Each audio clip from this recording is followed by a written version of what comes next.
जैसे आपकी बॉडी को एनर्जी प्रोड्यूस करने के लिए रेगुलर इंटरवल पे फूड की जरूरत पड़ती है, ऐसे ही आपके माइंड को गोल ओरिएंटेड रखने के लिए रेगुलर इंटरवल्स पे मोटिवेशन की जरूरत होती है। इसलिए फिजियो रॉकर चैनल हर हफ्ते फ्राइडे को आपके लिए एक नई तरह की मोटिवेशन लेके आता है, ताकि आपका मन पढ़ाई में लगा रहे, जो भी आप काम कर रहे हैं, ताकि आप अपने गोल को वक्त पे अचीव कर सकें। मोटिवेशन जो है बेसिकली एक ड्राइविंग फोर्स है आपके एक्शन के प्रति, ताकि आप जो भी काम कर रहे हैं उसको में मन लगाकर पूरे पैशन के साथ कर सकें। अगर आप मोटिवेटेड हैं तो आप काम इस तरह से करेंगे खुश होकर, और अगर आप डिमोटिवेटेड हैं, डिप्रेस हैं और ज़बरदस्ती आपको काम करना पड़ रहा है तो आप ऐसे ढीले ढाले कम इंटेंसिटी से वर्क करेंगे। इसलिए लगातार मोटिवेट रहने की ज़रूरत है। मोटिवेशन का क्या इम्पैक्ट पड़ सकता है, इसको एग्जाम्पल के तौर पे समझने के लिए आप समझें कि एक इंसान ने एक गोल सेट किया कि उसको मैराथन जीतना है, नहीं तो वो 2000 रुपये हार जाएगा। तो सिर्फ अपने दिमाग में सोचने से ये गोल अचीव नहीं हो जाएगा, उसको इसे अचीव करने के लिए लगातार परसिस्टेंट प्रैक्टिस करनी पड़ेगी, और जो भी ऑब्स्टेकल उसके रास्ते में आएंगे उनको क्रॉस करना पड़ेगा, और लगातार हिम्मत से सभी डिफ़िकल्टीज़ को क्रॉस करते हुए उस गोल को अचीव करना पड़ेगा। So don't give up on your goals, study hard and you will achieve them. Components of motivation, basically motivation के 3 कंपोनेंट्स होते हैं। First is activation and second is persistence and third is intensity. तो activation means आपके mind को activate करना कि आपको पढ़ाई करनी है, आपको अगर मेडिकल स्टडी करनी है तो आप अपने आप को मेडिकल क्लास में एनरोल कर लेना। परसिस्टेंस का मतलब होता है कि कंटिन्यू एफर्ट करते रहना अपने गोल को अचीव करने के लिए। फॉर एग्जांपल, एडमिशन लेने के बाद रेगुलर एफर्ट्स करना पढ़ने के लिए, ताकि आप मेडिकल के इन कॉम्प्लिकेटेड कंसेप्ट्स को समझ सकें, उसके लिए परसिस्टेंट एफर्ट की ज़रूरत है। Third is intensity. Intensity can be seen as a concentration and vigor means your हिम्मत, आपकी ताकत जो आपको हेल्प करेगी गोल को परस्यू करने के लिए। अब एक बच्चा है फॉर एग्जांपल के तौर पे जो डेली पढ़ाई कर रहा है, लेकिन उसकी पढ़ाई में वो इंटेंसिटी नहीं है, वो थोड़ा जो क्लास में कराया घर पे आके पढ़ लेता है, सो जाता है, उठ जाता है, क्लास में चला जाता है। लेकिन जो दूसरा बच्चा है जो प्रॉपर इंटेंसिटी से पढ़ रहा है, जो क्लास में पढ़ाया गया है उसको घर पे आके रिवाइज करता है, समझ में नहीं आता तो अपने क्लासमेट्स और फ्रेंड से पूछता है, इंटरनेट पे खोजबीन करता है, बुक्स में से समझने की कोशिश करता है, फिर भी समझ में नहीं आता तो टीचर से पूछता है, और इसके अलावा भी वो सब एक्स्ट्रा एफर्ट्स करता है जिससे वो इन कंसेप्ट्स को समझ सके और याद रख सके। तो काम तो दोनों बच्चे कर रहे हैं, दोनों मेहनत कर रहे हैं, लेकिन सेकंड वाला जो स्टूडेंट है उसके काम करने की इंटेंसिटी में डिफरेंस है as compare to first one. तो इसलिए एक्टिवेशन, परसिस्टेंस एंड इंटेंसिटी तीनों इंपॉर्टेंट हैं। नेक्स्ट इंपॉर्टेंट पॉइंट है setting a realistic goal. Setting clear and concise goals will help you to stay motivated and when times are tough. Start by dividing large tasks into smaller, more manageable parts, then setting a mini deadline to achieve this. अब हम कई बार goal set कर लेते हैं जो unrealistic होते हैं, जो हम अचीव नहीं कर पाते। तो अनरियलिस्टिक गोल सेट नहीं करने, आपको रियलिस्टिक गोल सेट करने हैं जो स्पेसिफिक हों, मेजरेबल हों, अटेनेबल हों, रिलेवेंट हों और टाइम बाउंड हों, ताकि उस टाइमिंग में आप उसको अचीव कर सकें। अपने गोल्स को थोड़े थोड़े पार्ट्स में आपने डिवाइड करना है। 5 की फैक्टर्स हैं रियलिस्टिक गोल को सेट करने के लिए। पहला की फैक्टर है writing your goals down. By writing down your goals you are 42% more likely to achieve them. इसलिए लिखना बहुत ज़रूरी है। After writing, refer to them daily to keep them at the front of your mind and also helps make them real to you. अब गोल को आपने लिख लेना है, लिखने से आपको उसके अचीव करने की जो ताकत है वो मिलेगी। और इसमें अब 2 पॉइंट आते हैं, लॉन्ग टर्म गोल भी लिखने हैं और शॉर्ट टर्म गोल भी लिखने हैं आपने। तो सेकंड जो पॉइंट है इसमें की फैक्टर है setting a short term milestones. मैं ये नहीं कह रहा हूँ कि आप लॉन्ग टर्म गोल मत सोचो, आप लॉन्ग टर्म गोल सोचो, लेकिन शॉर्ट टर्म माइलस्टोन्स भी सेट होंगे, तभी आप उसको करने के लिए मोटिवेटेड रहेंगे।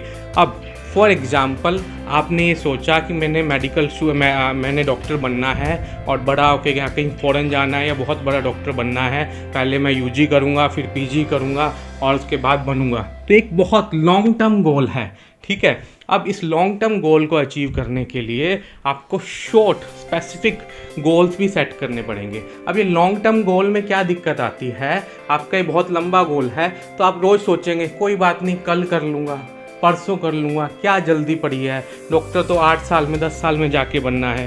तो इस तरह से लॉन्ग टर्म गोल जो है वो प्रोक्रेस्टिनेशन की तरफ आपको धकेलेगा कि आज नहीं कल कर लूँगा या परसों कर लूँगा। लेकिन अगर आप शॉर्ट माइलस्टोन लेके चलेंगे, शॉर्ट का मतलब जैसे उसको आप डिवाइड करेंगे ईयर्स में, आज मेरे को फर्स्ट ईयर में इतने % मार्क्स लेके आने हैं, और इसको और छोटा डिवाइड करेंगे मंथ्स में, और छोटा डिवाइड करेंगे पर डे में, आज मुझे इतने घंटे स्टडी करनी है और ये इतने सब्जेक्ट पढ़ने हैं। तो this is a short term milestones. Next point is be specific. Specific होना बहुत ज़रूरी है, जो आपको मोटिवेट रखेगा। अगर आप स्पेसिफिक नहीं होंगे, अनस्पेसिफिकली सोचेंगे, तो वो आप अचीव नहीं कर पाएंगे। फॉर एग्ज़ाम्पल आपने ये सोचा कि मैं डेली 8 घंटे स्टडी करूँगा, this is non specific. Specific होने का मतलब है 8 घंटे पढ़ेंगे क्या, ये नहीं सोचा आपने। स्पेसिफिक होने का मतलब है आप ये सोचें कि आज मैं 2 घंटे फिजियोलॉजी स्टडी करूँगा और फिजियोलॉजी में 2 घंटे में मैं ये टॉपिक कवर कर लूँगा, 2 घंटे में एनाटॉमी स्टडी करूँगा और उसमें ये टॉपिक कवर करूँगा, और 2 घंटे ये सब्जेक्ट स्टडी करूँगा और 2 घंटे ये सब्जेक्ट स्टडी करूँगा। तो दिस इज़ वेरी स्पेसिफिक, जिसमें आपने टाइम भी बाउंड कर लिया और स्पेसिफिकली सोच लिया कि ये टॉपिक मैंने इतने टाइम में कर लेना है। तो you should be very specific and should be setting a short term goals, short term milestones. उसके बाद schedule in time for your goals. Scheduling बहुत ज़रूरी है।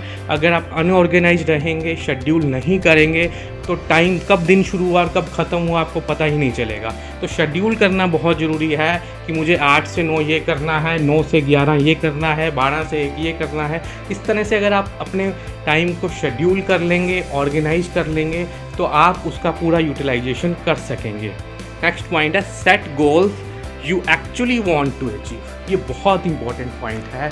कई बार हम ऐसे गोल सेट कर लेते हैं कि टीवी पे सुना या आपके पेरेंट्स ने कह दिया या आपकी किसी पड़ोसी ने वो गोल अचीव किया और सुनने में वो बहुत अच्छा लगता है। फॉर एग्जांपल कि मैं बिल गेट्स बनना चाहता हूँ या मैं थॉमस एडिसन की तरह कुछ इन्वेंट करना चाहता हूँ। तो ये बड़े बड़े गोल सुनने में बहुत अच्छे लगते हैं, लेकिन कई बार ये अनरियलिस्टिक नहीं होते। दूसरा, कई बार ये आपके अंदर की फीलिंग नहीं होती, आप एक्चुअली इनको पाना नहीं चाहते होते। आप कई बार अपने पेरेंट्स के प्रेशर से, पीयर प्रेशर से, फ्रेंड्स के प्रेशर से या भेड़ चाल से कुछ ऐसे गोल अपने माइंड में बना लेते हैं जो एक्चुअली आपका पैशन नहीं है, जो एक्चुअली आप पाना नहीं चाहते। सो गोल ऐसा होना चाहिए जो आप एक्चुअल में पाना चाहते हो, अचीव करना चाहते हो।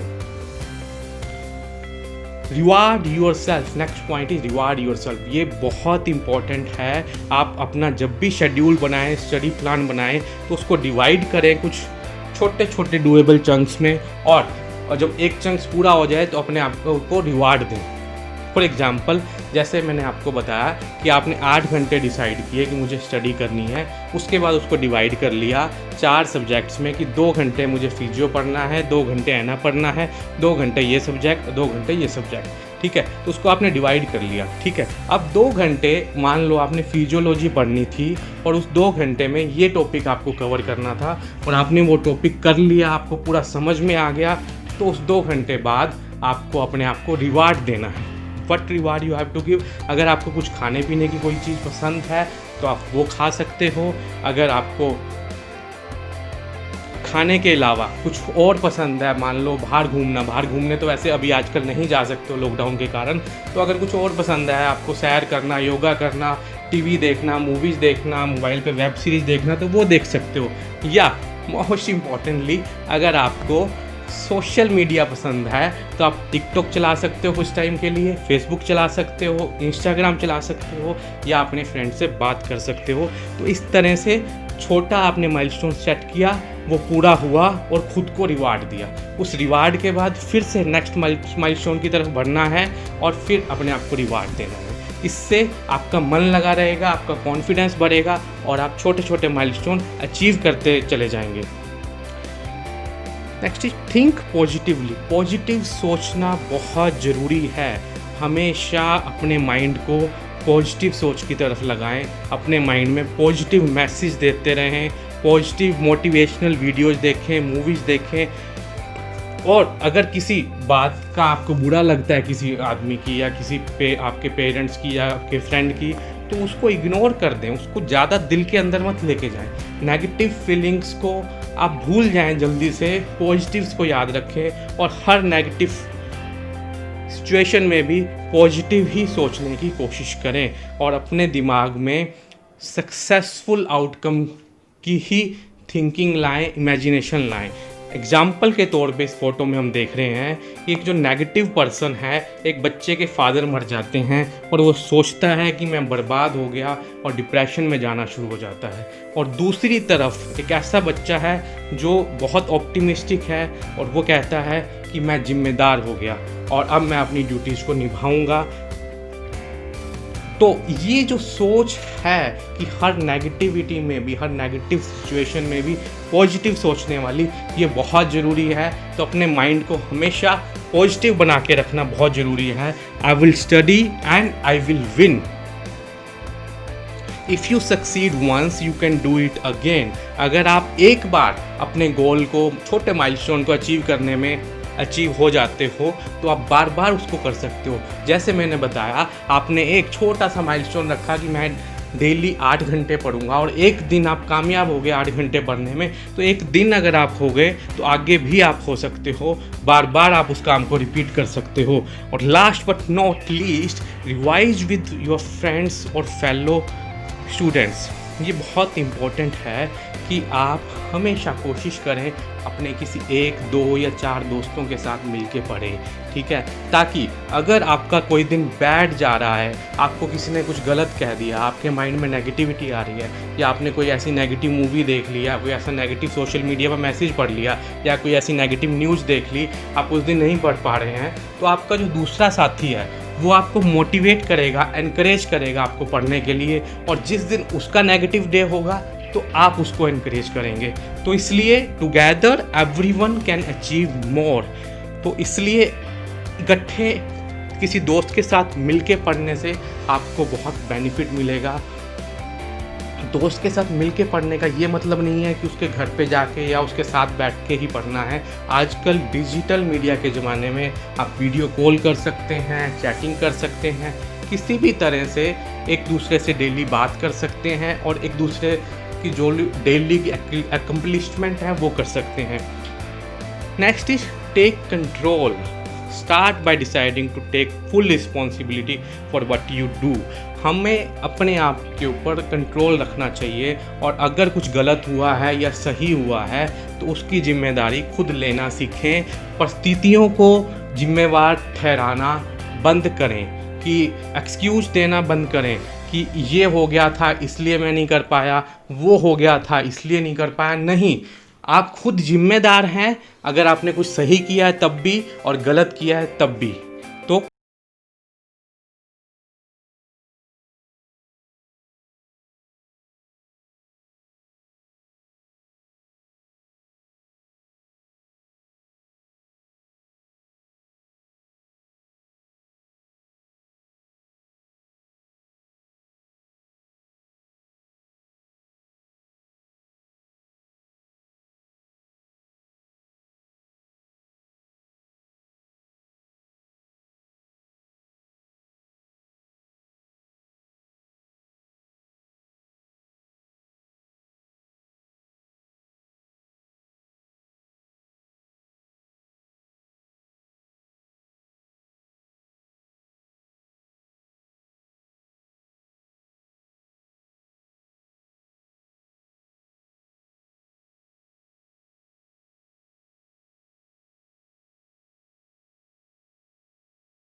ऐसा कैसे कर लिया, इसने ऐसे कैसे पढ़ाई कर ली। तो एक दूसरे को, आप बेशक से फ्रेंड हैं तब भी आप एक दूसरे से कंपटीशन कर सकते हैं। कहें कि आज मैं 6 घंटे पढ़ के दिखाऊंगा या आज मैं ये टॉपिक पूरा करके दिखाऊंगा। एक दूसरे से ऐसे थोड़ा सा कंपटीशन की भावना रखेंगे तो आपको पढ़ाई में मज़ा भी आएगा और आप पढ़ाई कर भी पाएंगे। और अपने आप को remind your self that this want go on for ever. अगर कोई गलत सिचुएशन चल रही है, गलत टाइम चल रहा है, जैसे अभी कोरोना क्राइसिस के कारण लॉकडाउन चल रहा है, तो ये कोई हमेशा रहने वाली चीज़ नहीं है। बुरे दिन हैं तो अच्छे दिन भी आएंगे। When the hard times hit back, fight back, claw back, inch back and do whatever it takes. तो ये हार्ड टाइम होता है अपने आप को प्रूव करने का और कुछ अच्छा करके दिखाने का। आप पढ़ाई करते वक्त म्यूजिक सुन सकते हैं या पढ़ाई करने के बाद एज अ रिवार्ड आप म्यूजिक सुन सकते हैं। म्यूजिक बहुत अच्छा होता है स्पिरिट को अपलिफ्ट करने के लिए, आपके मूड को अपलिफ्ट करने के लिए। आप कुछ ऐसे सॉन्ग सुन सकते हैं जो आपको पसंद हो, जो आपको मोटिवेट करते हों, जो आपको एनर्जाइज करते हों। या पढ़ाई के वक्त आप स्लो म्यूजिक भी बैकग्राउंड में चला सकते हैं या अपने हेडफोन्स में चला सकते हैं। जैसे हमारे चैनल पर जो भी वीडियो होती हैं उसमें हम पीछे स्लो म्यूजिक चलाते हैं। ये स्लो म्यूजिक हेल्प करता है कंसंट्रेशन को इंक्रीज करने में, तो आप इस तरह से म्यूजिक की हेल्प ले सकते हैं। तो थैंक यू सो मच इतना अटेंटिवली सुनने के लिए। Keep studying, you are doing really awesome. Thank you.